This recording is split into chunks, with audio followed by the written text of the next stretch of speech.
তোমার জন্যই বানায়াছে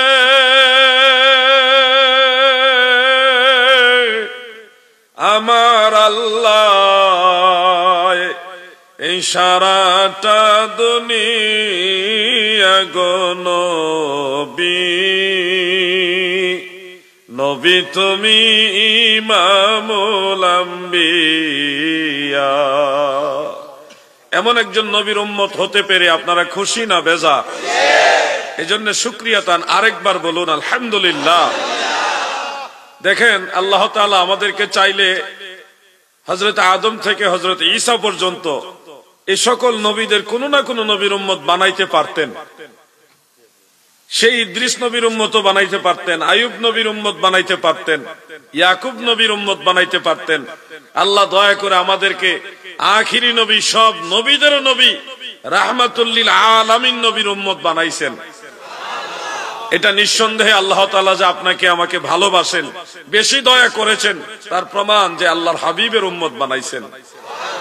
ইব্রাহিম আলাইহিস সালাম আল্লাহর খলিল, আমাদের নবী আল্লাহর হাবিব। খলিল শব্দের অর্থ হলো বন্ধু, হাবিব শব্দের অর্থ হলো বন্ধু, কিন্তু বেশ কম হলো খলিল তাকে বলে যিনি আল্লাহকে ভালোবাসে, আর হাবিব তাকে বলে যাকে আল্লাহ নিজেই ভালোবাসে। সুবহানাল্লাহ বলেন। আমাদের আল্লাহ আমাদেরকে যাকে ভালোবাসেন সে হাবিবুল্লাহ রাহমাতুল লিল আলামিন নবীর উম্মত বানাইছেন। তাহলে নিঃসন্দেহে এটা প্রমাণিত হলো আল্লাহ আপনাদেরকে ভালোবাসে। এই যে সুবহানাল্লাহ বলেছেন, আমরা বলি, একবারই তো বললাম সুবহানাল্লাহ, কিন্তু আল্লাহ তাআলা মদিনাওয়ালার উসিলাই, তিনার হাবিবের উসিলাই আপনার আমলনামায় 10 বার সুবহানাল্লাহর সওয়াব লিখছে। এটা কিন্তু আপনার কারণে না, মদিনাওয়ালার কারণে, রাহমাতুল লিল আলামিনের কারণে। যদি এই সুবহানাল্লাহর মধ্যে একটু বেশি মহব্বত থাকে, তাহলে নবীজি বলেন এটা 10 বারের সীমাবদ্ধ থাকবে না, একবার সুবহানাল্লাহর সওয়াব লেখা হবে 70 বারের সমান। এটা আল্লাহর হাবিবের হাদিস শরীফ শোনাচ্ছি।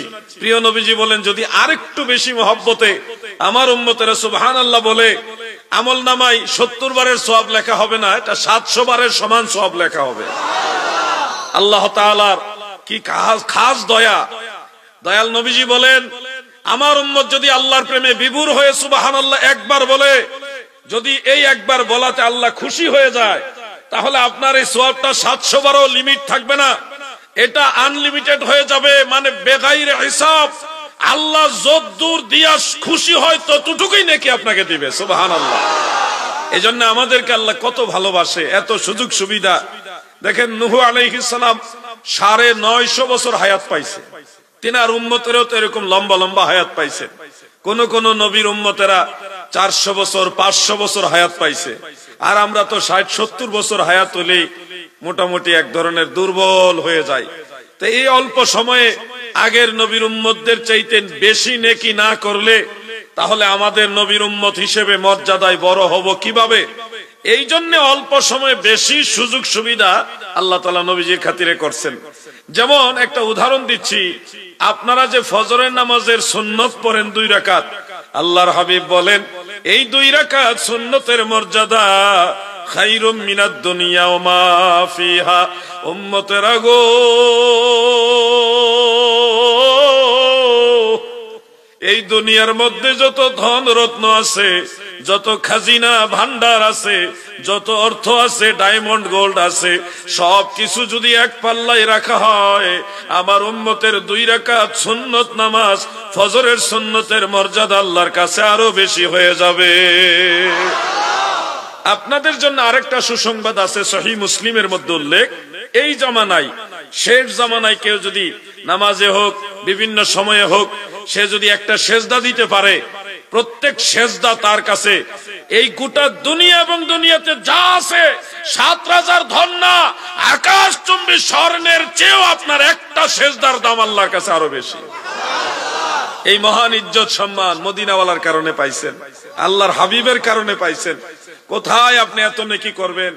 আপনি যে একবার বলেন লা ইলাহা ইল্লাল্লাহ, একবার জিকির করছেন, এই জিকিরে যদি মাওলার প্রেম থাকে, আমার দয়াল নবী বলেন আল্লাহ যদি খুশি হয়ে যায়, আপনার একবার লা ইলাহা ইল্লাল্লাহর সওয়াব এই জমিন থেকে আসমান পর্যন্ত যতটা গ্যাপ আছে পুরাটা সওয়াব দিয়ে ফিল আপ করে সম্পূর্ণটাই আল্লাহ আপনার আমলনামায় দান করবে।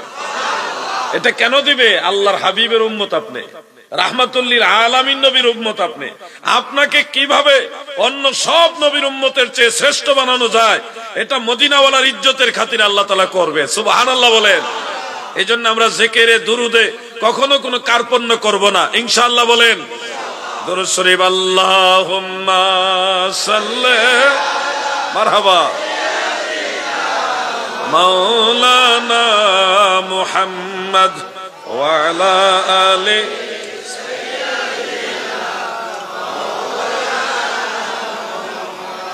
मेरा दिल फिदा हो बेज़ौक़े मुहम्मद, ना दिल से जुदा हो ये ज़ौक़े मुहम्मद। अल्लाहुम्मा सल्ले माशाअल्लाह मुहम्मद व अला आलि। आहा माशाअल्लाह।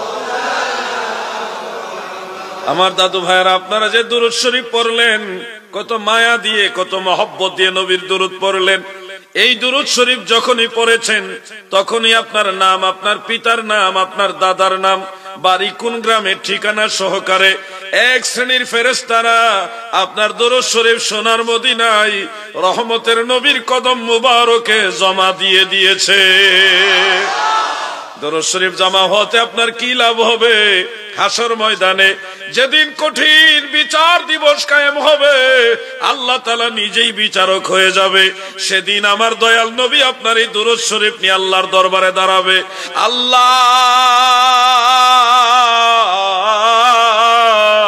আমার গুনাহগার উম্মত আপনার আদালতে সে ফেসে গেছে, আটকিয়ে গেছে। মাওলা গো, আমি রাহমাতুল লিল আলামিন নবী সাক্ষী দিলাম, সুপারিশ করতেছি, আমার এই উম্মত আমি রাসূলুল্লাহর দরুদ পড়েছে, এই হলো তার দরুদ, আমার কাছে তার ডকুমেন্ট আছে।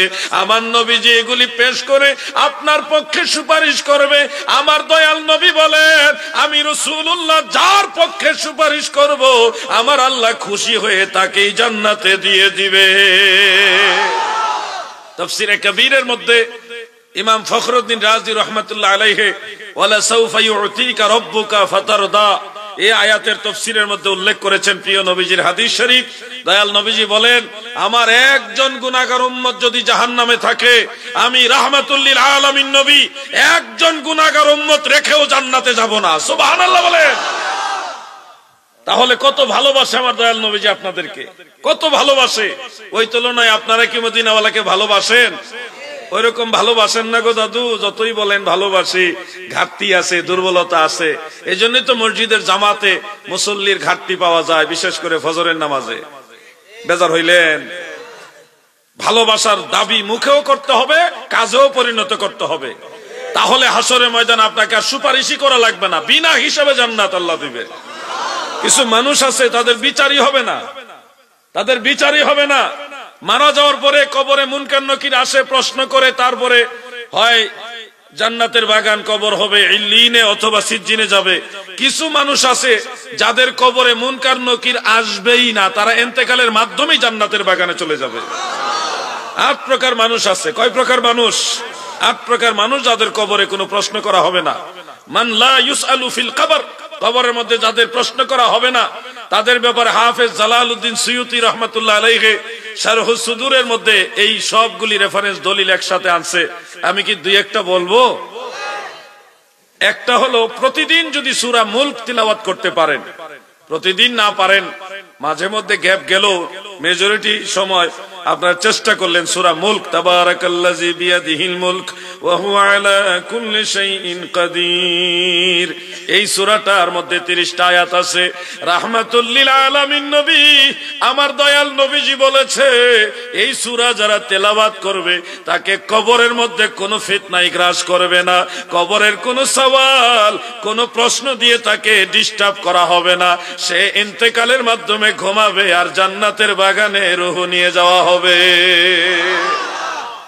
একটু কষ্ট, আমলটা কষ্টই তো, আমল করতে গেলে একটু কষ্ট হয়, কিন্তু এই কষ্ট তো আর মরার পরে করা লাগবে না, মরার আগেই। এই কত বছর একটা মানুষ হায়াত পাইলো, গড়ে আমি ধরলাম 60 বছর, 60 বছরের মধ্যে একটা বাচ্চা তা প্রায় 10 বছর চলে যায় শিশুকাল, তাহলে মাইনাস হয়ে গেল 10, মাত্র আর 50 বছর। এরপরে বৃদ্ধকালে একেবারেই দুর্বল হয়ে যায়, লেজি হয়ে যায়, অথবা একেবারেই জয়ীফ হয়ে যায়। ওই সময় ধরেন 5-7 বছর, শেষ বয়সটা অ্যাক্টিভ ভাবে আমল করতে পারে না। ওখানে ধরেন আরো 5 বছর বাদ দিলাম, তাইলে 50 থেকে 5 বাদ দিলে আর কত 45 বছরের সবটাই কি দিন না রাতও আছে? তো রাতের মধ্যে ন্যূনতম 8-10 ঘন্টা তো আপনারা ঘুমান নাকি? আমার দাদু ভাইয়ারা কি জানে বলতেছিলাম, সূরা ভুলে গেছেন নাকি? ওয়াজ ভুলে গেলে হবে না, মনে রাখতে হবে।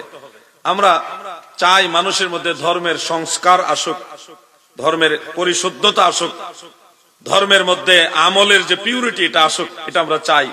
সুন্নিরা সব সময় এটা চায়, চায় কিনা ভাই? আমরা আমাদের নিজেদের বানানো দল করি না, আমরা মদিনাওয়ালার দল করি।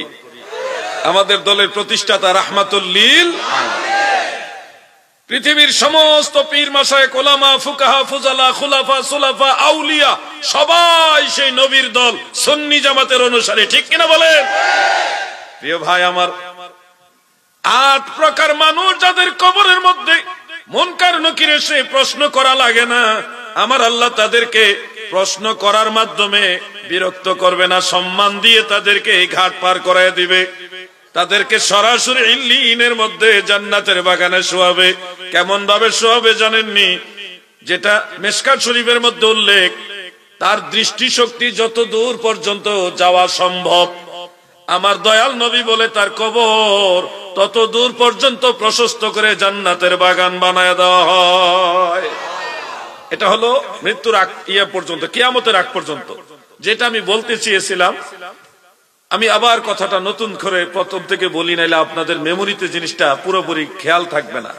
একটা মানুষের হায়াত সর্বোচ্চ বা গড়ে আমরা যদি 60 বছর ধরি, এই 60 বছরের মধ্যে শিশুকাল চলে যায় 10 বছর, নামাজ কালাম দোয়া দরুদ শিখতেই তো চলে যায় 10 বছর, বাকি থাকে 50 বছর।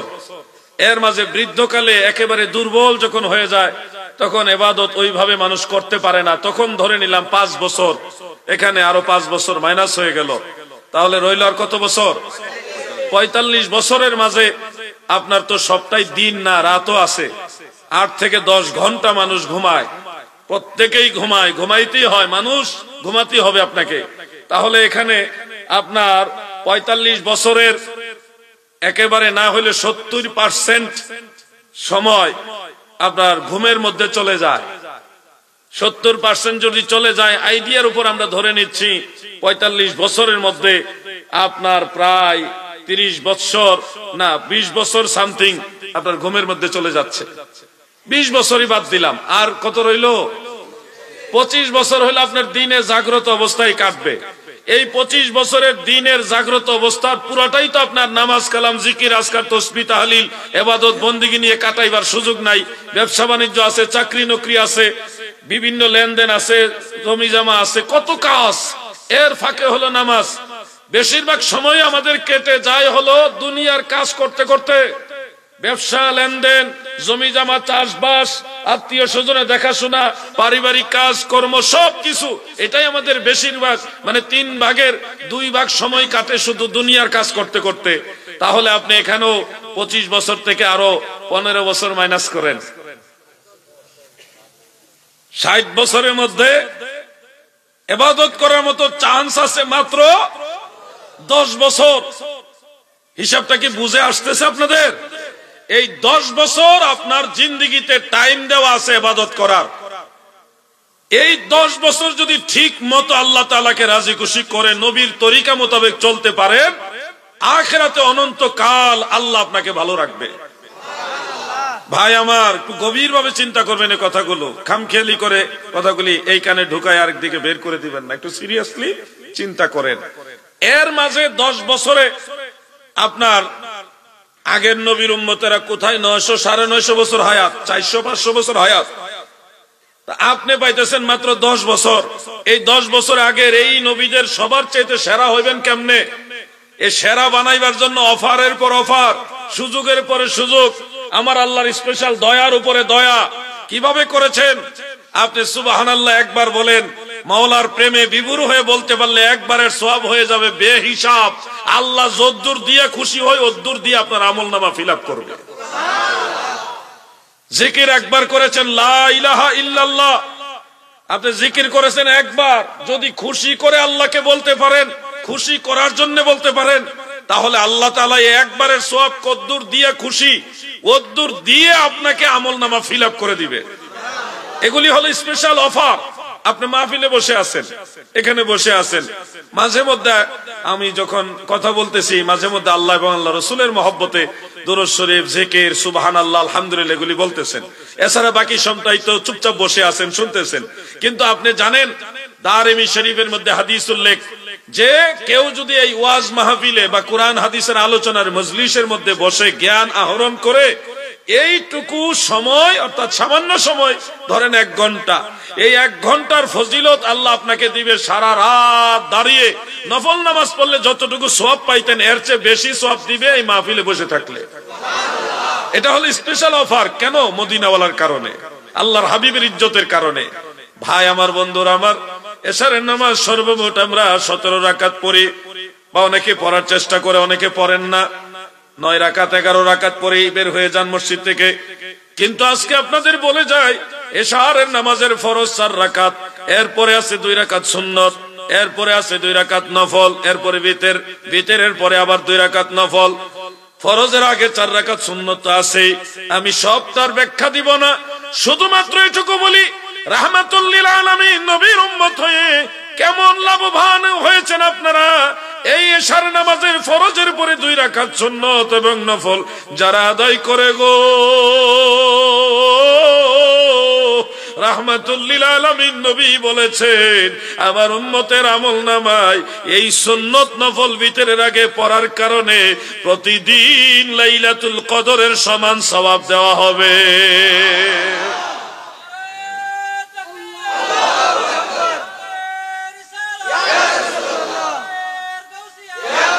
আমার ভাইয়েরা গো, দিলের কান লাগায় শুনুন, এই ফিতনার জামানায় 2টা কথা অন্তরে ঢোকান। চতুর্দিকে ফিতনা, কোরআনের নামে, কোরআনের তাফসীরের নামে দেখবেন 2-2.5 ঘন্টা কথা বলে, তেমন কোন আয়াতে কারিমাও পড়ে না, শুধু বিভিন্ন জনের সমালোচনা হয়। আমরা ওদিকে ডাইভার্ট হব না, আমরা আখিরাতের দিকে ডাইভার্ট হয়ে যাই, কারণ সময় কম, কাজ বেশি, এরপরে আখিরাতের আমাদের প্রস্তুতি। এই সবগুলো নিয়ে আমাদের সময় তো কম, সময় কম না, কিন্তু এই কম সময়ের মধ্যে আপনি কিভাবে লাভবান হবেন এইটুকু চিন্তা আপনার মাথায় রাখতে হবে। যেমন আমি আরেকটা আমলের কথা আপনাদের বলি, মাগরিবের নামাজ কত রাকাত? সর্বমোট 7 রাকাত। বলেন কত রাকাত? 7 রাকাত। 3 রাকাত ফরজ, 2 রাকাত সুন্নত, 2 রাকাত নফল, এই হলো 7 রাকাত। রাসূল করিম সাল্লাল্লাহু আলাইহি ওয়া আলিহি ওয়াসাল্লামের অভ্যাস মুবারকের মধ্যে মাগরিবের নামাজ 7 রাকাত নিয়মিত নবীজি আদায় করতেন। ফরজ তো ইমামতি করতেন, পরে 2 রাকাত নবীজি সুন্নত আদায় করতেন। এটা 12 রাকাত সুন্নতের অন্তর্ভুক্ত, সুন্নতে মুআক্কাদা করতেই হবে, নাইলে গুনাহগার হবেন। এরপরে নবীজি সবসময় চেষ্টা করতেন 2 রাকাত নফল নামাজ পড়ার। এই জন্য আমরা এই নফল নামাজটা সহ মাগরিবের নামাজ 7 রাকাত হিসাব করি। এই 7 রাকাত নামাজের মধ্যে একটু ভালোভাবে খেয়াল করুন, আমাদের অনেক মুসল্লিরা মাগরিবের ফরজ সুন্নত আদায় করে নফল নামাজটা পড়ে না, তাড়াহুড়া করে বের হয়ে যান। আপনি অনেক ব্যস্ত, অনেক কাজ আপনার, যার কারণে নফল পড়ার সময় নাই। কিন্তু একদিন আজরাইল এসে আপনাকে নিয়ে গেলে শত শত হাজার বছর কবরে শুয়ে থাকবেন, তখন আর হাজার চেষ্টা করলেও নফল নামাজ পড়ার সুযোগ হবে না। সময়টা আপনার মৃত্যুর আগে কাজে লাগাইতে হবে। এই 2 রাকাত নফল নামাজ কেউ যদি আদায় করে আল্লাহর নবী বলেছেন হারামাহুল্লাহু বাদানাহু আলান নার। উম্মতেরা গো, মাগরিবের ফরজের পরে 2 রাকাত সুন্নত এবং 2 রাকাত নফল এই নামাজ যারা আদায় করবে হাসর ময়দানে তার শরীর জাহান্নামের আগুনের জন্য হারাম হয়ে যাবে। কত পাওয়ারফুল আমল এটা। লা ইলাহা ইল্লাল্লাহ, লা ইলাহা ইল্লাল্লাহ, পড়ুন লা ইলাহা ইল্লাল্লাহ, লা ইলাহা ইল্লাল্লাহ, হক লা ইলাহা ইল্লাল্লাহু মুহাম্মাদুর সাল্লাল্লাহু আলাইহি ওয়া আলিহি ওয়াসাল্লাম। কোন এক সময় আমাকে একজন ভাই কলেজে পড়ে জিজ্ঞাসা করলো, হুজুর আপনারা যে সবাই মিলে সম্মিলিত জিকির করেন এটা তো বিদআত, এটা তো হাদিসে নাই। তা আমি বললাম, তুমি তো হাদিস বিশারদ, তুমি অনেক হাদিস জানো, এই জন্য তুমি বলতে পারো যে এটা বিদআত, কোনো হাদিসে নাই। আমি তো হাদিস বেশি পড়ি নাই, আমি এত জানি না। তো তুমি কয় লাখ হাদিস জানো? কয় লাখ হাদিস পড়ে ডিসিশন দিছো যে কোন হাদিসে সবাই মিলে জিকির নাই, সম্মিলিত জিকির নাই, এটা কোন হাদিসে? কয় লাখ হাদিস পড়ে তুমি ডিসিশন দিছো? না না না, আমরা শুনছি আর কি, অনেক আলেমরা শায়েখরা বলে। তো আমি ওনাকে বুঝাইলাম যে দেখো, শায়েখরা বলে আর তুমি এটা বলে দিলা, এটা ঠিক না। তোমার একটা কথার কারণে বহু মানুষ দেখবে আল্লাহকে আর ডাকবে না, বিদআতি হয়ে যায়, ভয় আর জিকির করবে না সে। তাহলে তোমার দ্বারা কি মানুষের ইবাদত কমলো না বাড়লো? সে চিন্তায় পড়ে বলতেছে না, কমলোই তো। আমি তখন বললাম, শোনো, আপনারাও বলেন, জীবনে বহু জায়গায় শুনছেন ওয়াজ মাহফিল বেহেশতের বাগান, শুনছেন না? কোন হাদিসে নাই। আলেমরাও শুনে রাখেন, ওয়াজ মাহফিল বেহেশতের বাগান এটা কোনো হাদিসে নাই। হাদিসে যেটা কি আছে, আপনারা হাদিস পড়েন ঠিক, কিন্তু অর্থ করেন নিজেদের সুবিধা মতো। প্রিয় নবীজি বলেছেন, ইজা মারারতুম আলা রিয়াদিল জান্নাহ ফারতাউ ক্বালু মা রিয়াদুল জান্নাহ ইয়া রাসূলুল্লাহ ক্বালা হিলাকুজ যিকর।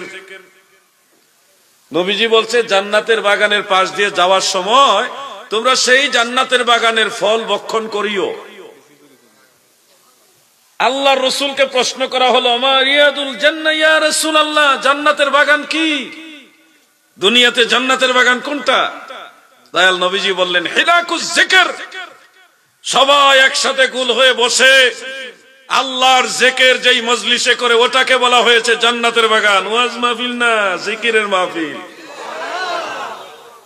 আপনি ব্যাখ্যা করে বলতে পারবেন যে ওয়াজটাও এক হিসাবে জিকির, সেই হিসাবে এটা জান্নাতের বাগান, কিন্তু ডিরেক্ট হাদিসের মধ্যে ওয়াজ শব্দ আসে নাই, জিকির শব্দ আসছে। এখন আমরা খেয়াল করেন, আপনার এদিকে ফিরে আসছেন, ওনারা এদিকে ফিরছে, এদিকেও কয়েকজন আছে এদিকে ফিরছে, আমরা আপনাদের দিকে ফিরছি। এটা গোল বৈঠক হলো না?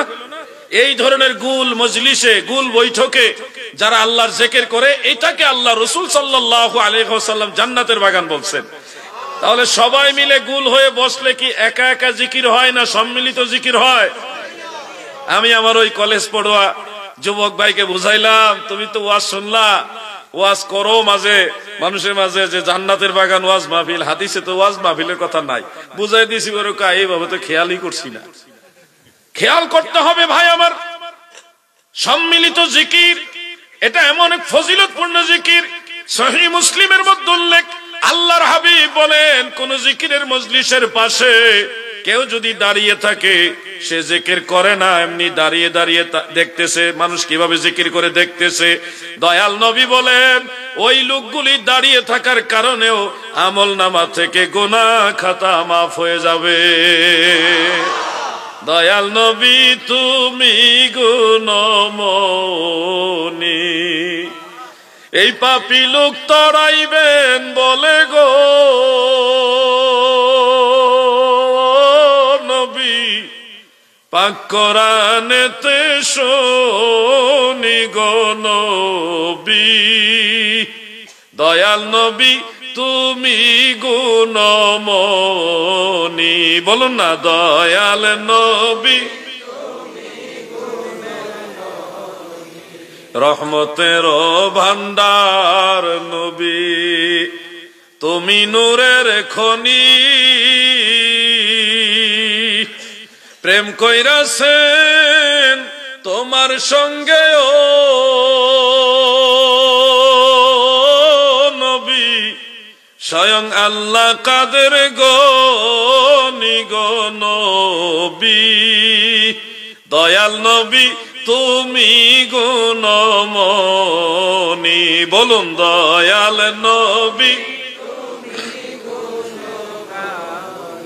আমার ভাইয়েরা গভীর মনোযোগ দিয়ে কথাগুলো শুনবেন, ফিতনার যুগ এখন, চতুর্দিক থেকে ভুল ভুল ফতোয়া আসে, মানুষের আমল নষ্ট হয়।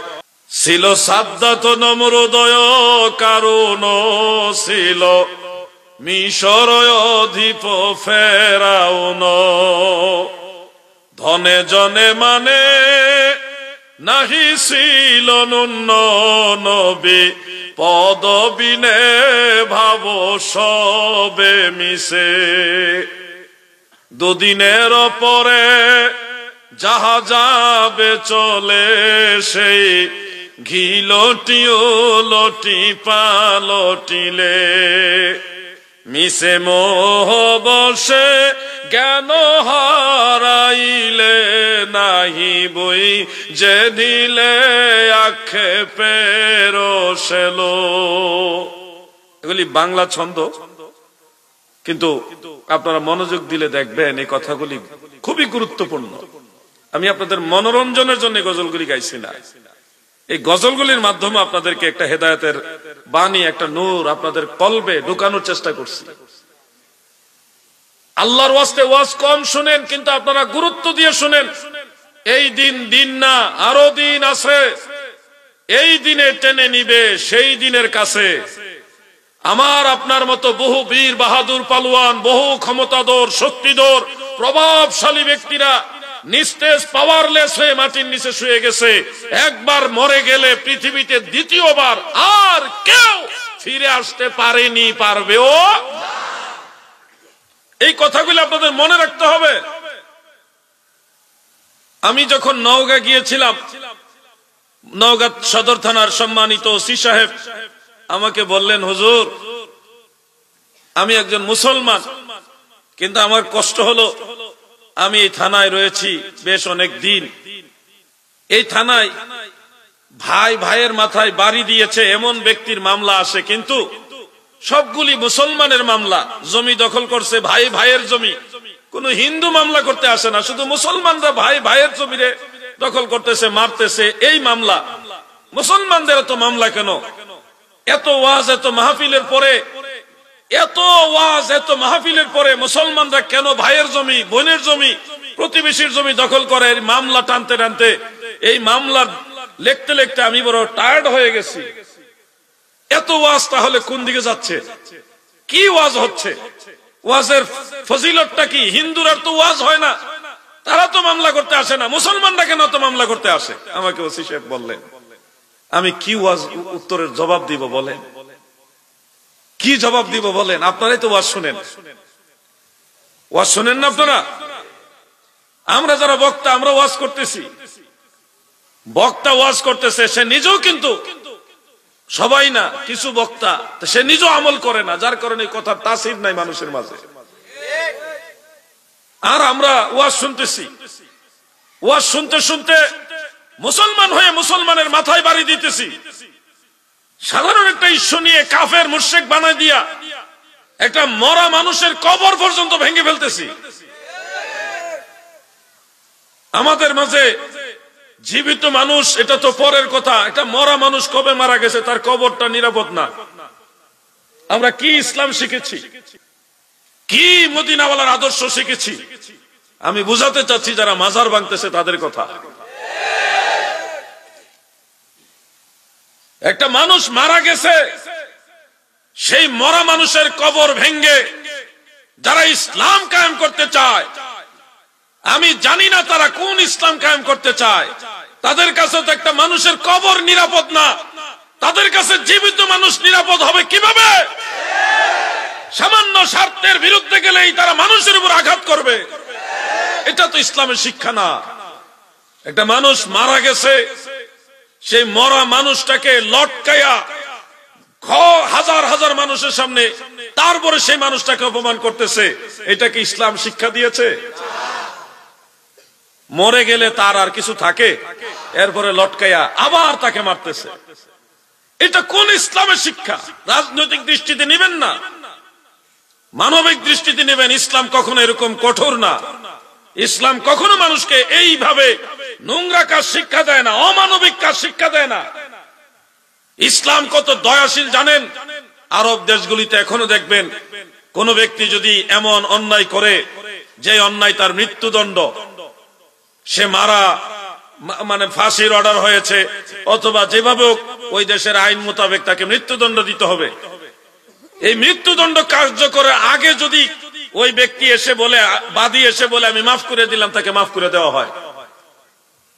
ইসলামে তো অমানবিক না। নিজেদের মধ্যে মানবিকতা যদি না আনতে না পারেন, তাহলে আল্লাহর হাবিবের আদর্শ কোথায় যাবে? আমার দয়াল নবীজি খাইবরের যুদ্ধের ময়দানে যখন গিয়েছিলেন, তখন একটা ঘটনা ঘটেছে। একজন ইহুদি নারী আল্লাহর হাবিব রাহমাতুল আলামিন এবং সাহাবায়ে কেরামকে গোশতের ভিতরে বিষ প্রয়োগ করে খাবার দিয়েছে। এই বিষ প্রয়োগকৃত গোশতগুলি দয়াল নবীজি এবং সাহাবায়ে কেরাম সামনে নিলেন। দুই একজন সাহাবী সেই গোশতগুলি খেয়ে ফেললেন এবং দয়াল নবীজিও গোশতের টুকরা মুখে নিলেন, চিবাচ্ছেন চিবাচ্ছেন, গিলে না, চিবাইতেছে কিন্তু গিলে না।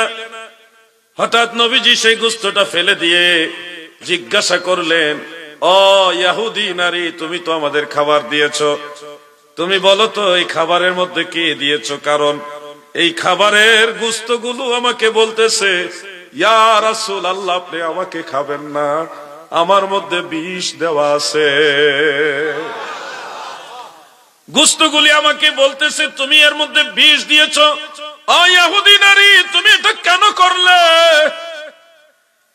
ইহুদি নারী বলে, ইয়া রাসূলুল্লাহ, আমি এখন পরিপূর্ণ বিশ্বাস করলাম আপনি আল্লাহর নবী। আমি আল্লাহর কসম করে বলতেছি, কিছুক্ষণ আগেও আমি আপনাকে নবী হিসাবে বিশ্বাস করতাম না। আপনি আল্লাহর নবী কিনা এটা যাচাই বাছাই করার জন্য আমি এই কাজটা করেছি। কারণ আপনি যদি জাগতিক কোন সুলতান রাজা বাদশাহ হইতেন, তাহলে আপনি বিষ খেয়ে মারা যাইতেন, আপনি এটা টের পাইতেন না। কিন্তু আমি জানি নবী রাসূল যারা হয় তারা বিষ প্রয়োগে মারা যায় না, তারা কখনো বিষ খাওয়াইয়া তাদেরকে মারা যাবে না। ওগো আল্লাহর নবী, আপনি খেয়েছেন, আবার বলতেছেন এই গোশত আপনাকে বলে দিয়েছে। গোশত যে আপনার সাথে কথা বলবো এটা তো আমি জানতাম না। আপনি বিষ খেয়েছেন, এরপর কিছুই হয় নাই, অতএব আমি বিশ্বাস করলাম আপনি আল্লাহর নবী। আমাকে ঈমানের কালেমা পড়ায় দেন, লা ইলাহা ইল্লাল্লাহু মুহাম্মাদুর রাসূলুল্লাহ সাল্লাল্লাহু আলাইহি ওয়াসাল্লাম। ইহুদি নারী আগে ছিল ইহুদি, এখন হয়ে গেছে মুসলমান, এবং সাহাবিয়া তিনি এখন মুসলমান হয়ে গেছেন। এই ঘটনাটা অনেক বক্তারা আবার বিকৃত আকারে মানুষের সামনে উপস্থাপন করে যে আল্লাহর নবী কি ইন্তেকালের আগে বিষের যন্ত্রণায় ছটফট করতে করতে কাতরায়া কাতরায়া মারা গেছে, নবীজিকে নাকি বিষ খাইয়ে মারা হয়েছে। ওয়াজ এভাবে হবে না ভাই, ওয়াজ একটু শিখেন তারপরে ওয়াজ করেন। ওয়াজ না শিখে ওয়াজ করা যাবে না, ওয়াজ আপনাকে শিখতে হবে আগে। যে কোনো কাজ করার আগে ওই কাজটাকে শিখতে হয়। ডাক্তারি পাস, এমবিবিএস পাস করার পরেও প্রবীণ আগের পুরাতন ডাক্তার যারা, তাদের সাথে প্র্যাকটিস করে তারপরে পূর্ণাঙ্গ ডাক্তার হয়। একজন ইঞ্জিনিয়ার বুয়েটে, চুয়েটে, রুয়েটে বড় বড় ইঞ্জিনিয়ার ইনস্টিটিউশনের মধ্যে পড়ালেখা করার পরেও প্রবীণ আরো সিনিয়র ইঞ্জিনিয়ার যারা, তাদের সাথে থেকে প্র্যাকটিস করে তারপর ইঞ্জিনিয়ার হয়। একজন আইনজীবী, একজন অ্যাডভোকেট, সে এলএলবি পাস করার পরেও সে সরাসরি অ্যাডভোকেট হয়ে যায় না। প্রবীণ বয়োজ্যেষ্ঠ অভিজ্ঞ অ্যাডভোকেট যারা আছে তাদের সাথে প্র্যাকটিস করার পরে তাকে আইনজীবী হওয়ার আলাদা একটা সার্টিফিকেট দেওয়া হয়। ভাই আমার, ওয়াজ এখন সরকারি হয়ে গেছে, যে মন চায় সে ওয়াজ করে, কোন সোহবত নেওয়ার প্রয়োজন হয় না। কামেল পাস কইরাই ওয়াজ, কামেল পাস কইরা ওয়াজে নামে না, আগেই নামে যায়। ওয়াজ হয়ে গেছে সরকারি। ভাই মনে রাখবেন, কামেল হাদিস, কামেল তাফসির, কামেল ফিকহ আদব সহকারে সবগুলি সাবজেক্ট কমপ্লিট করার পরেও মুহাক্কিক আলেমের সোহবতে আপনাকে কিছুদিন থাকতে হবে। তিনি যখন বলবে বাবা ওয়াজ করো, এখন তুমি মানুষকে হেদায়েতের বাণী শোনাইতে পারবা, তখন আপনার জন্য ওয়াজ করা ওকে, রাইট আছে। এর আগে ওয়াজ করাই ঠিক না। ওয়াজ আগে শিখতে হবে। নবীজি সাল্লাল্লাহু আলাইহি ওয়াসাল্লাম বিষের যন্ত্রণায় কাতরিয়েছেন, ছটফট করে করে তারপরে মারা গেছেন। নবীজি সাল্লাল্লাহু আলাইহি সাল্লামকে বিষ খাইয়ে মারা হয়েছে। কথাগুলি এভাবে হবে না। বিষ তো সেই খাইবরের যুদ্ধের সময় নবীজি খেয়েছিলেন। এরপরে প্রিয় নবীজি 11 হিজরিতে ইন্তেকালের পূর্ব মুহূর্তে একটা বিষক্রিয়ার যন্ত্রণা নবীজির ভিতরে জাগ্রত হয়েছে। এটা আল্লাহ জাগ্রত করাইছে। কেন? দয়াল নবীজি দোয়া করেছিলেন, আল্লাহ আমি তো আপনার নবী, আপনার বন্ধু, দোয়া করলাম আমাকে শাহাদাতের মৃত্যু দিয়েন। কাফের কুফারের হাতে নবীজিকে কতল করাইয়া নবীজিকে শাহাদাতের মৃত্যু দিবে না আল্লাহ, কিন্তু নবীজির দোয়াও তো ফেরত দেবে না, নবীজির দোয়াটাও বিফলে দিবে না। এই জন্য নবীর দোয়া আল্লাহর দরবারে কবুল। ওই দোয়া আল্লাহ বাস্তবায়ন করাইছে। ওই খাইবরের যুদ্ধের সময় যে বিষ ইহুদি মহিলা গোস্তের মধ্যে দিয়েছিল, সেটা তো নবীজি সামান্য খেয়েছিলেন। ওই সময় কিন্তু কোনোই ক্ষতি হয় নাই, কিছুই হয় নাই নবীজি, কারণ আল্লাহর নবীরা বিষ খাইলেও কিছু হয় না। সে অনেক লম্বা সময় পরে আল্লাহ চায় নবীজির দোয়াটা কবুলের মাধ্যমে শাহাদাতের যে ইন্তেকাল এটা নসিব হোক। এই জন্য ওই খাইবরের বিষক্রিয়া আল্লাহ তাআলা একটু জাগ্রত করাইলেন। এরপরে এটার উসিলায় দয়াল নবীজিকে শাহাদাতের ইন্তেকাল দান করলেন। এটা এমন নয় যে বিষ খাওয়াইয়া নবীজিকে মারা হয়েছে বা বিষের যন্ত্রণায় কাতরিয়ে কাতরিয়ে নবীজি মারা গেছে, এরকম না বিষয়টা। বিষয়টা হলো প্রেমের। কিসের বিষয়? প্রেমের বিষয়। নবী দোয়া করছে, আল্লাহ আমাকে শাহাদাতের মৃত্যু দিয়েন। আল্লাহ তো নবীজিকে কাফের বেঈমানের কাছে মারবে না, তাদেরকে দিয়ে শহীদ করাবে না। আল্লাহ নবীজিকে শহীদি মৃত্যুটা কিভাবে দিবেন? ওই কিভাবে দিতে গিয়ে এই পদ্ধতিটা আল্লাহ তাআলা কবুল করছেন। সামান্য একটু বিষক্রিয়া দিয়া ওই শাহাদাতের ইন্তেকাল দিয়েছেন। এই কথাগুলি আমি বানায় বানায় বলছি না। হযরত আব্দুল্লাহ ইবনে মাসউদ রাদিয়াল্লাহু আনহু রাইসুল ফুকাহা, তিনি বলেছেন এই কথাগুলো। উম্মুল মুমিনিন হযরত আম্মা জান আয়েশা রাদিয়াল্লাহু তাআলা আনহা এই কথাগুলি বলেছেন। আমি সেই কথাগুলি জাস্ট আপনাদের শোনালাম। অতএব ওয়াজ করার আগে আপনাকে ওয়াজ শিখতে হবে। ইংলিশ জানলেই বড় আলেম হয় না। বড় আলেম হইতে হলে বড় আলেমের সোহবতে থাকতে হবে। ঠিক কিনা বলেন? নারে তাকবীর, নারে রিসালাত, নারে সুন্নাত ওয়াল জামাত। আমরা যখন ওয়াজ শুনি অনেক বক্তারাই বলেন, নবীজির স্ত্রীগণ এসে নবীজিকে বলতেছে, ইয়া রাসূলুল্লাহ আমাকে এটা কিনে দেন, ওইটা কিনে দেন। ওগো নবীজি আমার এই জিনিসটা কিনে দেন, ওইটা কিনে দেন। আল্লাহর নবী নাকি বলতেছে, আমি এত কিছু কিনে দিতে পারবো না, বুঝে খাটলে সংসার করো, নাইলে চলে যাও তালাক নিয়া। তোমাদের চাইতে আরো সতীসাদী অনেক সুন্দর রমণী আল্লাহ আমারে মিলাই দিবে। আল্লাহর নবী নাকি এরকম বলছে। এই কথা আল্লাহর হাবিব বলতে পারে, এটা কি আপনাদের বিবেকে মানে? ওয়াজ যে করেন ভাই, ওয়াজটা করার আগে ওয়াজটা শিখেন। খবরদার আল্লাহর হাবিবের ব্যাপারে কথা বলতে 1000 বার চিন্তা করে কথা বলতে হবে। যেমনে সেমনে কথা নবীজির বেলায় চালায় দেওয়া যাবে না। এটা আমার বেলা আপনার বেলা হইতে পারে। স্ত্রীকে আপনি বলছেন, এই বুঝে খাটলে তখন এলে যাওগা, এটা আপনার বেলায় হইতে পারে। আপনার ক্যারেক্টারের সাথে এটা যায়, কিন্তু রাহমাতুল লিল আলামিনের সাথে এই ধরনের কথা যায় না। ঠিক কিনা বলেন? আপনারা জানেন নবীজির স্ত্রীগণ 2 দিন 3 দিন না খেয়ে থাকতেন, ঘরে খাবার ছিল না। 2 দিন 3 দিন পরে 2টা একটা খেজুর নবীজি সাল্লাল্লাহু আলাইহি ওয়াসাল্লাম দিতেন, নবীজির স্ত্রীগণ খাইতেন।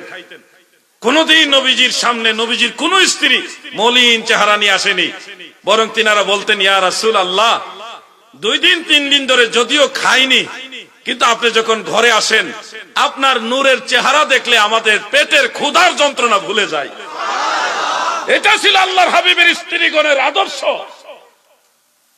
রাহমাতুল লিল আলামিন নবীর স্ত্রীগণের আদর্শ এটা। ঘন্টার পর ঘন্টা মাদারুজুন নবুওয়াত কিতাবে পড়েছে একজন সাহাবী, সেই ফজরের সময় যখন মসজিদে নববীতে আসতেন, শুধু নবীজির কাছে বসে থাকতো, যাইতো না, বসেই থাকে যায় না। জোহরের নামাজ আবার নবীজির সাথে পড়ে ওই নবীজির কাছে বসে থাকে, কতক্ষণ এখানে বসে কতক্ষণ ওইখানে বসে, মানে বসেই থাকে। নবীজিকে দেখলে ভালো লাগে, কথা শুনলে ভালো লাগে, বসে থাকে। আমি আজকে এই মাহফিলে আসার পরও একজন ভাই, আমি নাম বলবো না, এই মাহফিলে আছে, মঞ্চে আছে, এই আসছে, আসার পরে বসেই রয়েছে, এখানে বসে কতক্ষণ, ওইখানে বসে কতক্ষণ। আমি শুধু এই দৃশ্যটা দেখি আর ওই হাদিস শরীফের কথা আমার মনে পড়ছে। আমি তো নালায়েক না চিজ, কতক্ষণ এখানে বসে থাকে, কতক্ষণ যায় না। একবার মানে একটু বিরক্তি হয়ে গেলাম, দরজা লাগাইছি, লাইট নিবাইছি, এরপর আবার আইছে, মানে যাইতে মন চায় না। এটা তো মনে করেন একটা সাধারণ মহব্বত, সাহাবাই কেরামের মহব্বত তো অতুলনীয়। ওই সাহাবী ফজরের পর থেকে নবীজির কাছে বসে থাকতেন, জোহর পরেও নবীজির কাছে বসে থাকতেন। লোকজন আসতো, সাইড দিয়ে দিত, আবার পিছনে বসতো, আবার এদিকে বসতো। একেবারে এশার নামাজের পরেও দয়াল নবীজি হুজরা মুবারকে যাবেন, আম্মাজানদের ঘরে প্রবেশ করবেন, এখনো ওই সাহাবী নবীজির কাছে বসে রয়েছে, যায় না। কি করবে? আল্লাহর হাবিব রাহমাতুল্লিল আলামিন বলে, তুমি বাড়িতে যাবে না? ইয়া রাসূলুল্লাহ, বাড়িতে গেলে ভালো লাগে না। এই এশারের নামাজ থেকে ফজরের আগ পর্যন্ত কতটা সময়, এত সময় আপনাকে না দেখে আমি থাকতে পারবো না। অথচ এই সাহাবী সারাদিন কিছু খায়নি, না খেয়ে আল্লাহর হাবিবের দরবারে বসে আছে। এশার নামাজের পরে নবীজি বলতেছে, তুমি কি বাড়িতে যাবে না? ইয়া রাসূলুল্লাহ, এত লম্বা সময় আপনাকে ছেড়ে আমি থাকতে পারবো না। দয়াল নবীজি বললেন, তোমার তো বাড়ি যাওয়া উচিত, বাড়ি যাওয়া দরকার। এখন ওই সাহাবী একটা বাহানা দিল, না যাওয়ার জন্য বাহানা, হুজুর অনেক অন্ধকার, আমি যেতে পারবো না, আমি আপনার কাছে থাকি। অন্ধকারের দোহাই দিল, এটা হলো একটা বাহানা, যাইতাম না। কত প্রেম! ওগো দয়াল নবীজি, কত অন্ধকার, আমি যেতে পারবো না। আল্লাহর হাবিব বলে, আমার সামনে একটা লাঠি নিয়ে আসো, ছোট একটা লাঠি, এই খেজুর গাছের ডালের মতো। আনার পরে দয়াল নবীজি এটা হাতে নিয়ে ওনার হাতে দিয়ে বলতেছে, না ওটা সামনে ধরো।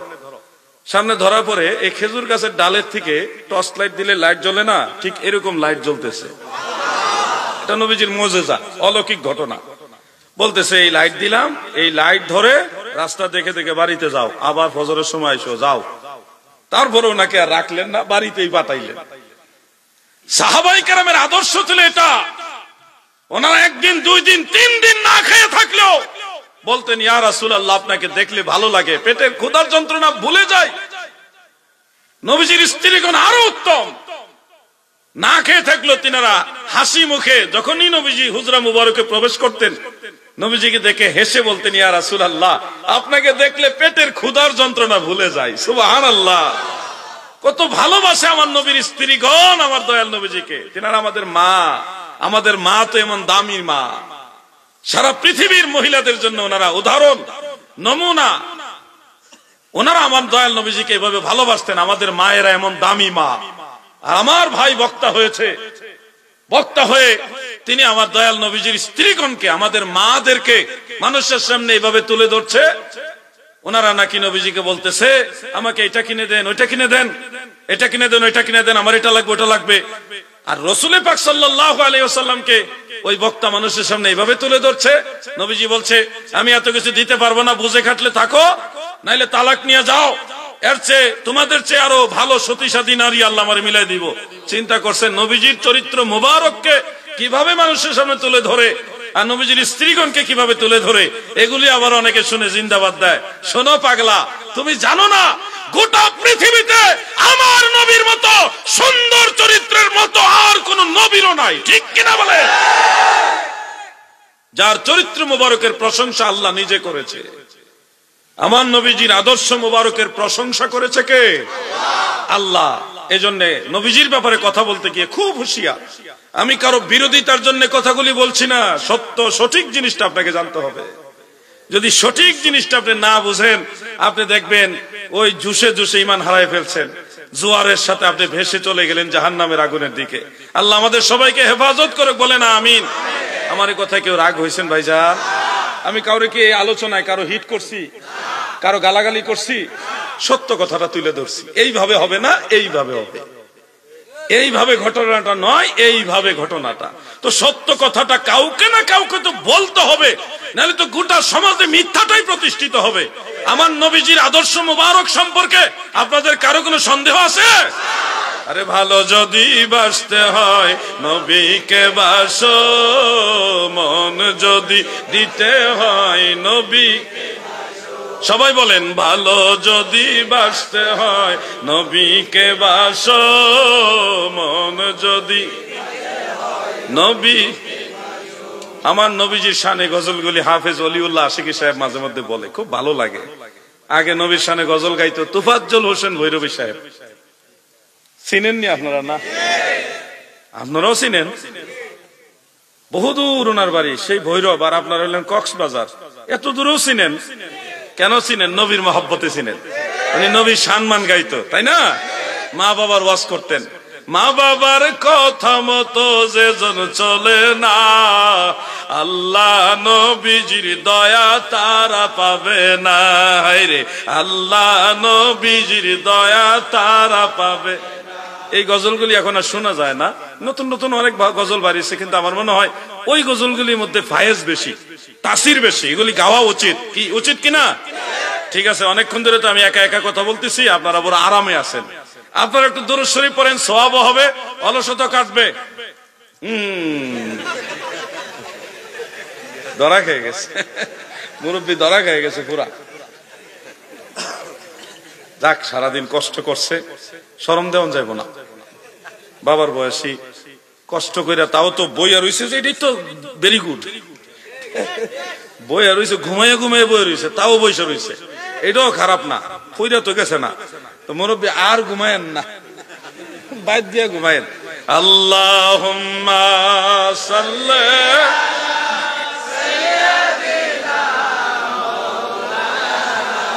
মুহাম্মদ ওয়া আলা আলি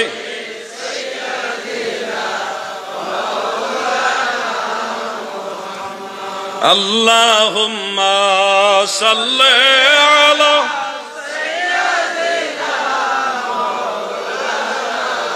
মুহাম্মদ ওয়া আলা আলি সাইয়্যিদিনা। মাশাআল্লাহ। ছেলে মাকে ভুলে থাকে, মা তো ছেলেকে ভুলে না।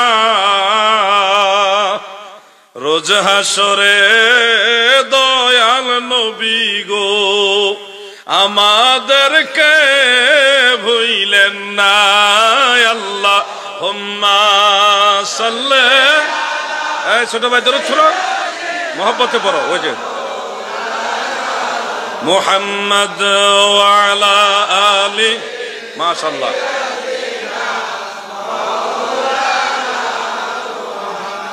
আপনাদের মহব্বত দেখে আমি বড় উদ্বুদ্ধ, খুব আনন্দিত, উদ্বেলিত। আনন্দিত মানে হৃদয়ের স্পন্দন দিয়ে আপনাদের প্রতি ভালোবাসা বৃদ্ধি পাচ্ছে।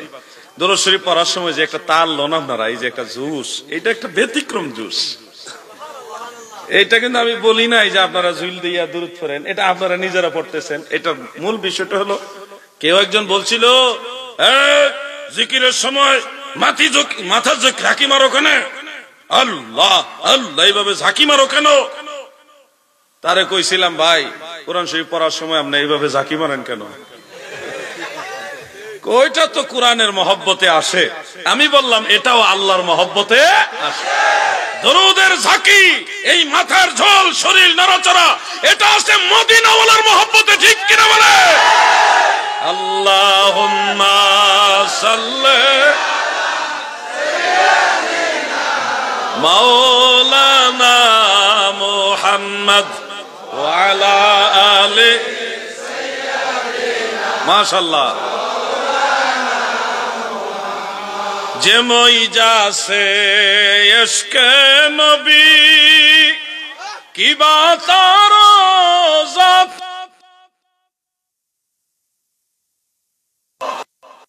আইবেন রাসূলুল্লাহ নাহি কোনো ভাবনা। আল্লাহুম্মা সাল্লি। মাশাআল্লাহ। মারহাবা মারহাবা। ওয়া আলা আলি সাইয়্যিদিনা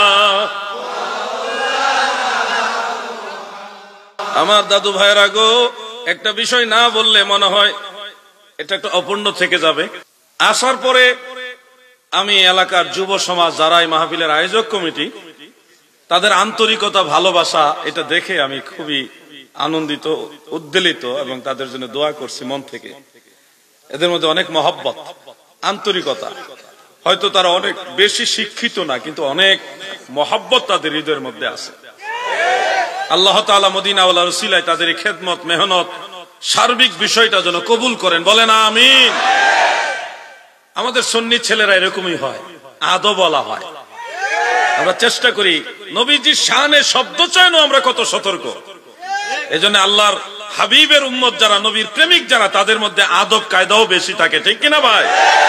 দাদু ভাই আমার, আপনাদেরকে যে কথাগুলি সামনে নিয়ে আসছি এগুলি একটু মনোযোগ দিয়ে শুনবেন এবং আমল করার চেষ্টা করবেন। বিশেষ করে আমি মুরব্বী যারা আছেন আপনাদেরকে বলবো, সন্তানদের দিকে খেয়াল রাখবেন। কোথায় যাচ্ছে, কার সাথে মিশছে, স্কুল কলেজের পাশাপাশি কাদের সাথে মেশামেশি হচ্ছে, এই ফ্রেন্ড সার্কেল গুলোর দিকে আপনি নজর রাখতে হবে। যদি আপনার ছেলে কলেজের পাশাপাশি একটা লামাযহাবী ছেলের সাথে মিশে, তাহলে আপনার ছেলের উপর একটা প্রভাব পড়বে। এটা কট্টরপন্থী ওয়াহাবী নবীর দুশমন, তার সাথে যদি আপনার ছেলে উঠা বসা করে, তখন দেখবেন আপনার ছেলের উপর এটা একটা প্রভাব পড়বে। এতে করে আপনার কি ক্ষতি হবে শুনুন। এই ছেলে বাতিলদের সাথে চলতে চলতে চলতে চলতে, ছেলে তো আপনার কলিজার খুন পানি করে টাকা রোজগার করে ছেলের লেখাপড়া করাইতেছেন, দিন নাই রাত নাই, কত টেনশন সন্তানদের জন্য করেন। কিন্তু আপনার ছেলে যদি আহলে সুন্নাত ওয়াল জামাতের অনুসারী না হয়ে আহলে বিদআহ হয়ে যায়, ওয়াহাবী নজদি আকীদায় সে অনুসারী হয়, লামাযহাবীদের দোসর হয়ে যায়, তখন কি হবে জানেন? যেদিন আপনি পৃথিবী ছেড়ে কবর দিকে রওনা দিবেন, সেদিন আপনার লাশের পাশে কোরআন শরীফ পড়তে পর্যন্ত দিবে না। আপনার লাশ কাঁধে নিয়ে 40 কদম হাঁটার এ আমল করতে দিবে না, বিদআতের ফতোয়া চালিয়ে দিবে। জানাজার নামাজ সেটাও হয়তো চেঞ্জ করে ফেলবে। আপনারা আমরা যেভাবে জানাজা পড়ি ওভাবে পড়বে না, মন গড়া জানাজা চালাই দিবে। জানাজার পরে দোয়াও করবে না, এমনকি লাশ দাফনের পরেও দোয়া করতে দিবে না। বিদআত বলে ফতোয়া দিয়ে আপনার সব দোয়া বন্ধ করে দিবে। 4 দিনে 5 দিনে 40 দিনে যে একটা দোয়ার অনুষ্ঠান হয়, জিয়াফত, ফাতিহা, কুলখানি, চেহলাম, ইসালে সওয়াব, মাহফিল, এই সব বন্ধ করে দিবে। যদি আপনার আওলাদ সুন্নি না হয়, যদি আওলাদ বা বাতিলদের অনুসারী হয়, তাহলে আপনি মরার পরে নিজের সন্তানের দোয়া পর্যন্ত পাবেন না। বলেন, আপনাদের সন্তানের ব্যাপারে যদি দোয়া না করে এতে কি আপনারা খুশি হবেন? তাহলে আপনাদের সন্তানের ব্যাপারে খেয়াল রাখতে হবে। পাশাপাশি এটুকু বলে দেই, মানুষ মারা গেলে লাশ গোসল দেওয়ার পরে জানাজার সময়ের আগে যদি কিছুটা সময় গ্যাপ থাকে, তাহলে এই লাশের কাছাকাছি কোথাও বসে সূরা ইয়াসিন তেলাওয়াত করা এটা জায়েজ, বরং মুস্তাহাব, সওয়াবের কাজ। সুনান আবি দাউদের মধ্যে হাদিস রয়েছে, হযরত মাকিল ইবনে ইয়াসার রাদিয়াল্লাহু আনহু থেকে বর্ণিত, ক্বালা রাসূলুল্লাহ সাল্লাল্লাহু আলাইহি ওয়াসাল্লাম, ইকরাউহা ইয়ানি ইয়াসিন ইনদা মাউতিকুম। উম্মতেরা গো, তোমরা তোমাদের মৃতদের নিকটে সূরা ইয়াসিন তেলাওয়াত করো। আল্লাহর নবী বলেছেন, লাশের আশেপাশে বসে কোরআন তেলাওয়াত করো। কিন্তু এরপর আপনাকে কিছু মানুষ বলবে কোরআন পড়া যাবে না, মরা মানুষের কাছে কোরআন পড়ে লাভ নাই, কোরআন তো জীবিত মানুষের জন্য আসছে, মরা মানুষের কাছে কোরআন পড়ার কারণ কি, উদ্দেশ্য কি, এই যুক্তি দিবে, কোন দলিল দিবে না, কিন্তু কোন আয়াত কোন হাদিস পড়া বলবে না যে কোরআন পড়া যাবে না। সে বলবে কিতাবুল আন্দাজ, কিতাবুল, অনেক বড় কিতাব, কিতাবুল আন্দাজ বুঝছেননি? কিতাইরা হ্যাঁ, মন গড়া যুক্তি, যুক্তি কোরআন হাদিসে নাই, আন্দাজে আছে, আন্দাজে অনুমান ভিত্তিক কথাগুলোকে আমি নাম দিয়েছি কিতাবুল আন্দাজ। আন্দাজ ভাই আমার, এগুলি মনোযোগ দিয়ে শুনবেন, কটাক্ষ করছি না, আপনার বুঝতে হবে, সত্য জিনিসটা জানতে হবে আপনার। আলাউদ্দিন জিহাদি কোন মাসআলা বলার আগে স্টাডি করে, উস্তাদ যারা বড় বড় বয়োজ্যেষ্ঠ আলেম আছে তাদের সাথে পরামর্শ করে কথা বলে, নিজে বানায় এমন গড়া কথা বলে না। যার কারণে যেই দলের আলেম হোক, সব দলের আলেমরা আমি পাপীরে সম্মান করে। আমি গালাগালি করি না, প্রতিবাদ করি কিন্তু গালাগালি করি না। কেউ ভুল করলে সে ভুলটা ধরেও দেয়, কিন্তু গালাগালি করি না। সেই কুড়িগ্রামে নাগেশ্বরী থানায় মাহফিলে গিয়েছিলাম, কওমি অঙ্গনের 6টা দলের আলেম, তারা আমার মাহফিল করতে দিবে না, বাধা দিয়েছিল। থানায় 6টা অভিযোগ দিছে আমার বিরুদ্ধে। এমনকি বলছে অন্য কোন সুন্নি আলেম এই জেলার মধ্যে মাহফিল করতে পারবে না। তা আমি বললাম, কি অপরাধ করছি আমি যে মাহফিলটা করতে দিবেন না? কি জন্যে? আমি তো মুসলমান, আপনারা কোন ধর্মের লোক? কোন আমরাও মুসলমান। তা আমি বললাম, তো আমি তো আহলে সুন্নাহ ওয়াল জামাআহ সুন্নি আকীদা বিশ্বাস করি, আপনারা কি খারেজি না কাদিয়ানি কোনটা? কোন আমরাও আহলে সুন্নাহ। তাই আমি বললাম, আমি তো হানাফি মাযহাব মানি, আপনারা কি অন্য মাযহাব? কোন আমরাও হানাফি। তাহলে কেন আমার মাহফিল করতে দিবেন না? আমি তো আপনারা দল যেটা এটাই, আমি যে দল এটা তো আপনারা দল একই দল, আমরা তো আলাদা কেউ না। কোন এর পরও কিছু কথা আছে। তো ওখানে যারা ছাত্র দলের কয়েকজন লিডার ছিল তারা আমাকে সহযোগিতা করছে। তারা বলল, হুজুর টেনশন করেন না, আমরা আছি, আল্লাহ ভরসা। এরা কইছে আপনার লোকের সরাসরি কথা কইব। আমি গেলাম, তারা তো উগ্রবাদী, একটা দুর্ঘটনা ঘটাইলে বা একটা মারামারি করলো, কেউ মরল না, আহত হইল না, ধরেন একটা বিশৃঙ্খলা হইলো, এটাতে অসুন্দর হবে না? এরপরে তারা আবার ছাত্র দলের লোকেরা ওখানে গেছে, আপনারা কথা কইবেন, ঠিক আছে, আমরা হুজুরে কইছে কোনো বেজাল করতেন না। তারা আবার রাজি হয়েছে যে ঠিক আছে, আমরা বেজাল করতাম না, আমরা কিছু প্রশ্ন করবো, উনি উত্তর দিতে হবে। তখন আমাকে এসে আবার লিডাররা বললো যে হুজুর এই কইছে। আমি বললাম, তা রাজি আছি, কোন আমার কাছে আইতো নি না, আমি যাইতাম। তারা কয় যে না, যাইতেই হইব। আমি গেছি, পরে কি হয়েছে না হয়েছে সবই তো আপনারা ভিডিওতে দেখছেন। তো এখন আসল বিষয়টা, যখন আমাকে প্রশ্ন করছে, আমি যখন কিতাবের নাম বলি, ইমামদের নাম বলি, রেফারেন্স বলি, আবারত বলি, আমার কাছে মনে হইলো তারা জীবনে এই প্রথমবার এই দলিল শুনতেছে। বেশিরভাগ দলিলের ব্যাপারই তাদের চেহারার এই যে বডি ল্যাঙ্গুয়েজ বা ফেস দেখলেই তো অন্তরের কথাটা কিছুটা অনুমান করা যায়। ওই দেখে বুঝলাম যে এই কিতাব এখনো তারা পড়েই নাই। তো আমি আবার শান্ত শিষ্টভাবে তাদের সাথে কথা বলছি, তারাও আমার সাথে খুব ভালোভাবেই কথা বলেছে, কোন ধরনের অন্যায় আচরণ করে নাই, যেটা সত্য সেটাই বলছি। তারাও ভদ্রতার সাথে কথা বলছে। বিষয়টা ক্লিয়ার হয়েছে। মিলাদ কিয়াম নিয়ে ঝগড়া, আমি যখন কিতাবের নাম কইছি, 140 জন হাফিজুল হাদিস মুজতাহিদ আইম্মাই কেরাম তারা মিলাদ এবং কিয়ামের পক্ষে কিতাব লিখছে, জায়েজ বলছে, মুস্তাহাব বলছে। এরপরে কয় প্রচলিত কিয়াম মিলাদ রে জায়েজ কইছেনি। আমি বললাম, মূল মিলাদ তো সুন্নাত, প্রচলিত মিলাদ রে মুস্তাহাব কইছে ওনারা। মূল যে মিলাদ, রাসূল পাকের জিকরে ভেলাদাত, এটা তো সুন্নাত, ওটা তো ইমামরা আর বলা লাগে না, এটা আল্লাহর নবী নিজেই করছে। যেটা প্রচলিত মিলাদ, ওটাকেই ইমামরা বলছে মুস্তাহাব। এই হইলো ইবারত। তখন তো মোটামুটি যা দেখা তো আপনারা দেখছেন। শুনেন, জানতে হবে, সঠিকটা মানতে হবে, অন্ধের মতো দৌড়াইলে হবে না। একটা জায়েজ কাজকে দলিল ছাড়া অনুমানের উপর নির্ভর করে বিদআত শিরক বানায় দেওয়া যাবে না। কেউ মারা গেলে লাশ গোসল দেওয়ার পরে আশেপাশে বসে কোরআন তেলাওয়াত করবেন, এটা রাসূল পাকের শিক্ষা। আল্লাহর নবী বলছে তোমরা ইয়াসিন সূরা তেলাওয়াত করো, নবীজি বলতেছে তোমরা ইয়াসিন সূরা তেলাওয়াত করো। এখন কোন মৌলভী সাহেব যদি বলে করা যাবে না, তাহলে এই ওয়াহাবি মোল্লার কথা মানবেন না, রাসূল পাকের কথা মানবেন। এখানে গিয়ে পার্থক্য করে নেবেন। ঝগড়া মারামারি করে সমাধান হবে না, সত্যটা জানতে হবে, মানতে হবে। লাশ জানাজার নামাজের পরে আপনারা যখন কবরস্থানের দিকে নেওয়ার প্রস্তুতি নেন, অথবা অনেক জায়গায় জানাজার আগেও 40 কদম লাশটা নিয়ে হাঁটে। কত কদম?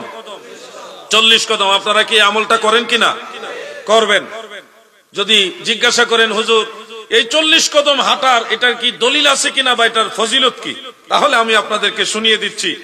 মুজামুল কবির লি তাবারানির মধ্যে উল্লেখ, এটা বেশি দিন আগের কিতাব না, 1100 বছরের আগের কিতাব। বেশি দিন হইছে না, কয়দিন হইছে হুজুর? বেশি দিন হইছে, 1100 বছরের আগের কিতাব ওখানে, এবং আরো দু একটা কিতাবে হাদিসটা রয়েছে। প্রিয় নবীজি বলেছেন, মানুষ মারা গেলে তার লাশের খাটিয়া কাঁধের মধ্যে নিয়ে কেউ যদি 40 কদম হাঁটে গো, রাহমাতুল্লিল আলামিন বলেন এই 40টা কদমের বিনিময়ে আমার আল্লাহ তার 40টা বড় গুনাহ মাফ করে দিবে। তাহলে 40 কদম হাঁটার দরকার আছে কিনা? অনেকগুলো হাদিস দ্বারা এটা প্রমাণিত। আমার লেখায় বইটার মধ্যে আমি প্রায় সবগুলো হাদিস একসাথে নিয়ে আসছি। আজান, একামত, ওযু, নামাজের শুরু থেকে শেষ পর্যন্ত প্রতিটি মাসআলার দলিল সহিহ হাদিস ভিত্তিক বইটা লিখেছি। জানাজার নামাজ, ঈদের নামাজ, জুমার নামাজ, কসরের নামাজ, তারাবির নামাজ, যত নামাজ আছে নারী এবং পুরুষের নামাজ সহকারে সব ডিটেলস এই বইটার মধ্যে উল্লেখ রয়েছে।